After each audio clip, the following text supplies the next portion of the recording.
So today's webinar is going to go over GIS and connecting to the Vapor Drive and taking data from the Vapor Drive and getting it into GIS, and also how to georeference historic photos. So first things first, you should open up ArcMap on your desktop and then go to the Vapor Drive. So to get to the Vapor Drive, just go to your computer search engine and go to //vapor and just press enter. And then go to groups and go to GIS and see historic aerial photos. From there, you'll click on the tools tab and go to map network drive and go to the V drive. The V drive is the Vapor Drive. It's CI's network drive. We keep everything online.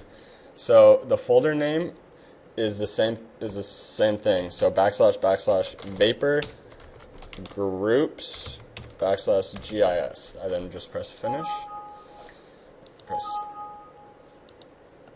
And then be all good. And the point of connecting to the Vapor Drive is so you can create a connection in Arc.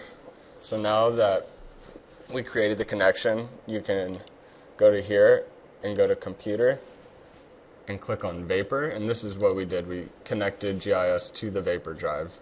So just press OK and you're all good.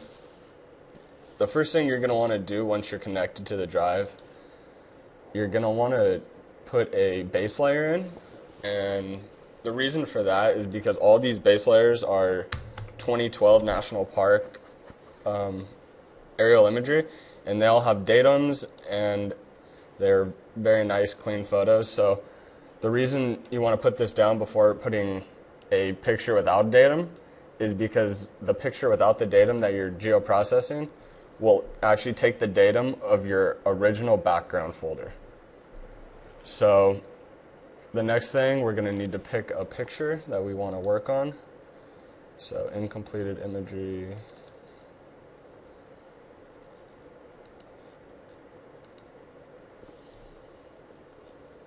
And see, this is the unknown spatial reference. This is because it doesn't have a datum, it doesn't have coordinates to connect with, and it has no idea where this picture belongs.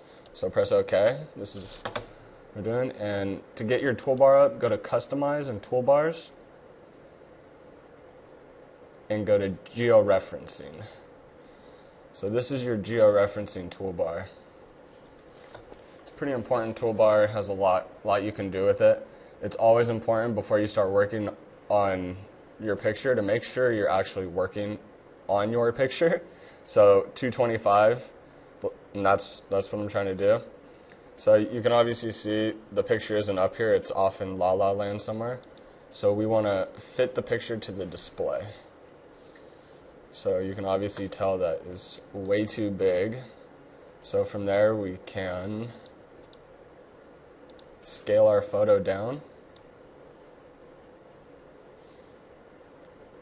And I know that this is Skunk Point, so I can rotate it as well.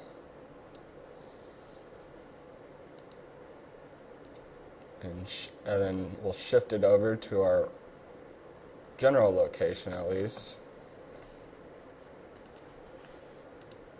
And then we'll scale it back to where we think it's about close. Every time you scale it though, your picture will kind of jump across the map, so it's a good idea to scale it before you move it over. So now we'll shift it back. And it needs to be a little bit bigger, so scale it.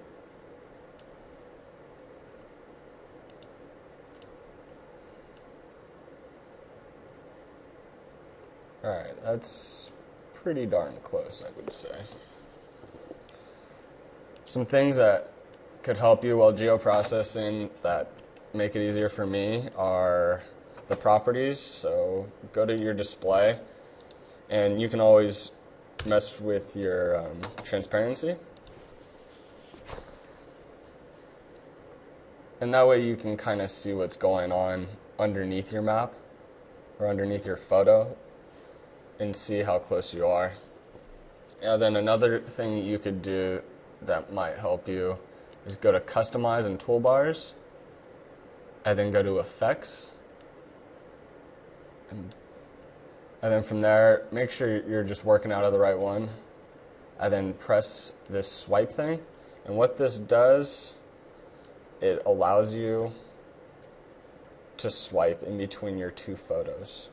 So pretty interesting, especially when you're dropping control points and other things like that. It's pretty cool to have, actually. So just a couple tips like that.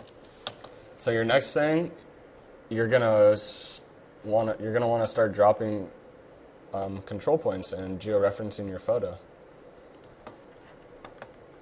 So some of the best points to probably get are rocks and maybe small mounds of sediment off the shore, things that don't change very often. So maybe somewhere in here.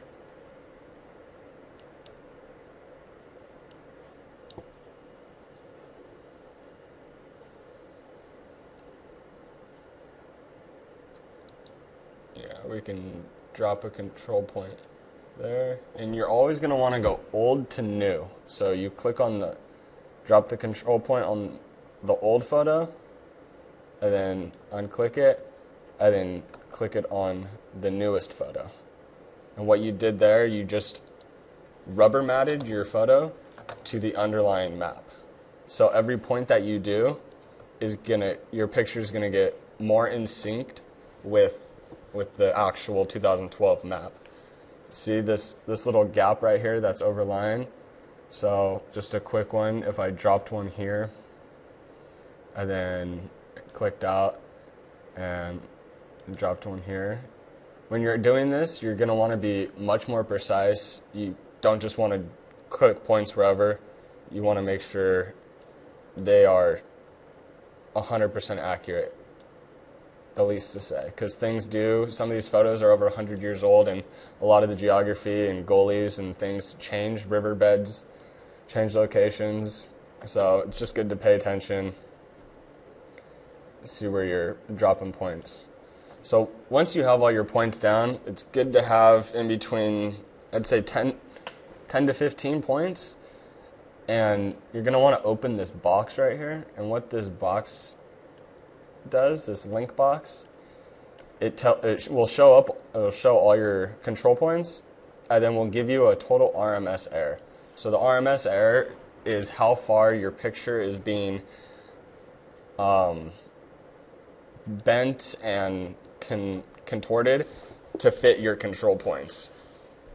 So it's good. You want under about 25, but if you are having some problems, once you get to above 10 points, you can change your transformation from a first order polynomial to, you'll get an option for a spline. And what the spline is, that is a true rubber mat. It takes about 20 to 25 points, but it deals with it differently than the first order polynomial.